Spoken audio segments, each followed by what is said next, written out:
Plett. Thank you, Madam Chair. Welcome here, Minister. Nice to see you. Minister, you've already referred to this, but the inclusion of the recommendation to observe treaties with Indigenous peoples was indeed one of the 94 calls to action by the Truth and Reconciliation Commission of Canada. And that recommendation was to replace the oath of citizenship, Minister, with the following: I swear or affirm that I will be faithful and bear true allegiance to Her Majesty Queen Elizabeth II, Queen of Canada, her heirs and successors, and that I will faithfully observe the laws of Canada, including treaties with Indigenous peoples, and fulfill my duties as a Canadian citizen. I have both the bill and the Truth and Reconciliation Commission calls to action here, Minister, and what I just read is not what we have in Bill C-8. So could you tell us why you refuse to follow the advice? You're saying it's as a result, and this is in fact one of the calls to action, and yet you have refused the advice of the Truth and Reconciliation Commission and decided to change the suggested wording.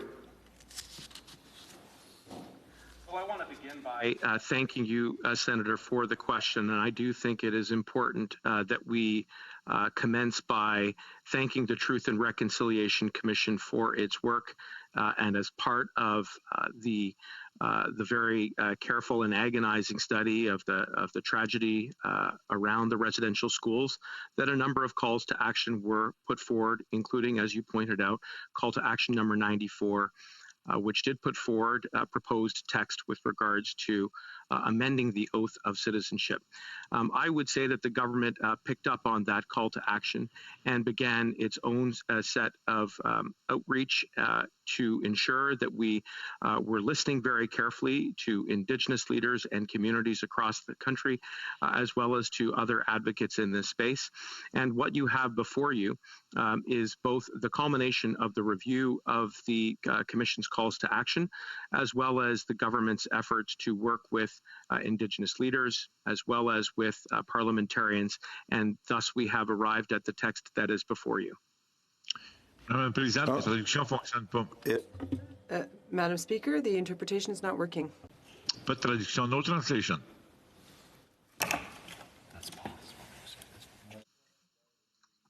Consideration on the timer. Thank you. Ça fonctionne. It's working now. Est-ce que ça marche maintenant? Is it working now? Senator Plett, it's okay now. Thank you. Well, your answer, you and Senator Gold have gone to the same school of answering questions, because you didn't really touch on my question. I asked why, and you didn't tell me why. Your broadening of the TRC recommendation has been questioned by some, and you've talked already about consultation. The AFN, for instance, argued that a phrase recognizing inherent rights, titles, treaties, and agreements would have been better wording, since it affirms Canada's legal obligations to First Nations. So I am interested in why you rejected this. Did you consult with AFN and other groups? What caused you to reject their wording and choose the wording you did? Indeed, we did consult with the AFN, and I had a number of conversations with the National Chief, and obviously that was just one set of conversations that we had over the course of a period of time. And all I can tell you, Senator, is that that the language that has been put forward before the Senate for its careful consideration does reflect the engagements, the consultations, the effort at doing outreach, and in a way that we believe best captures the diversity of views which were expressed to the government throughout that exercise. You chose to include in the oath a reference to the Constitution, which was not in the TRC call to action. And you chose to reference specifically only the constitutional rights of First Nations, Inuit, and Métis people. You chose not to refer to other constitutional rights such as gender equality and others. I would like to know why you made these decisions. Why did you include a reference to the Constitution? Why did you exclude other rights from the oath? Well, I would begin by saying, Senator, that the reference to the Constitution does allow us to anchor what we are endeavoring to do by responding to this call to action in Section 35 of the Charter, from which we also drew from in order to arrive at the language before you. But I would also add to that, Senator, that by including a reference to the Constitution, which I do believe was an effort to, again, anchor Indigenous peoples and principles into Section 35 of the Charter, that by making that express reference to the Constitution, that there is absolutely no intent by extension to exclude other rights which are captured in the Constitution and the Charter. And so what we have before you is really a step forward along the lines of what the Commission called for, which was to have an oath of citizenship that does better reflect Indigenous peoples. And what you have before you is a text which we feel reflects those conversations that we had and does take us one step closer. Well, of course, the oath that we have today is very straightforward and inclusive of everybody, Minister. It calls to new citizens to bear allegiance to the Crown, to observe the laws, and to fulfill their duties as citizens, of all citizens. It is inclusive.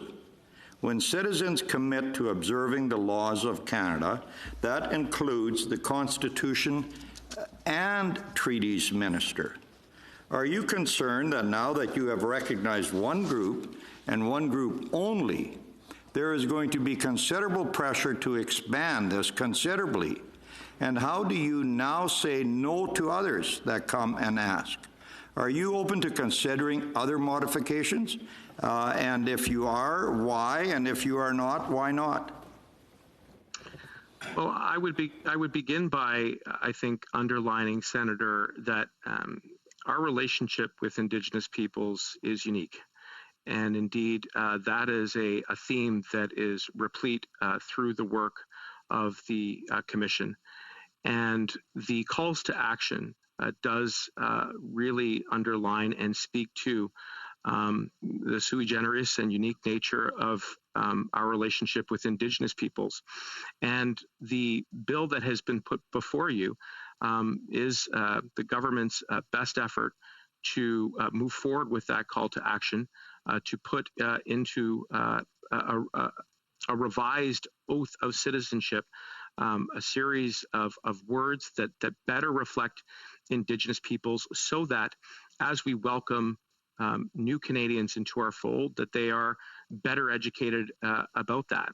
But it isn't just about educating new Canadians as they take their oath, it's about educating all of us. And I believe that was something that I spoke to in the course of my introductory remarks. Well, my last question, and you're indeed not necessarily giving me the answers I want, but at least you do it in abbreviated form, so I appreciate that. It's allowing me to get all my questions in. What is the penalty, Minister, if a new citizen does not respect the oath of citizenship? Well, Senator, I have attended quite a number of citizenship ceremonies now, and I have to tell you, of all of the functions that I'm privileged to exercise through this office, that there are a few others that compare. In fact, I don't think that there is any comparison to being able to not only preside over a citizenship ceremony, but to participate in one, to be able to look at newcomers who have overcome great adversity just to come to Canada and who have satisfied all of the requirements that we have put before them in arriving at that milestone where they are able to take their oath and officially become members of our family. In all of my interactions, I have always been profoundly overwhelmed with the sense of gratitude to Canada, but also hope and optimism that on the taking of the oath of citizenship that they will contribute. And in my experience as Minister of Immigration and as the son of an immigrant family, that is consistent with my experience. And indeed, it is one of the most inspirational things that I get to do, as you can probably tell from the tone of my voice. But this bill is a step in that direction. Thank you, Senator. We don't need to change the oath, do we? Thank you, Senator Plett.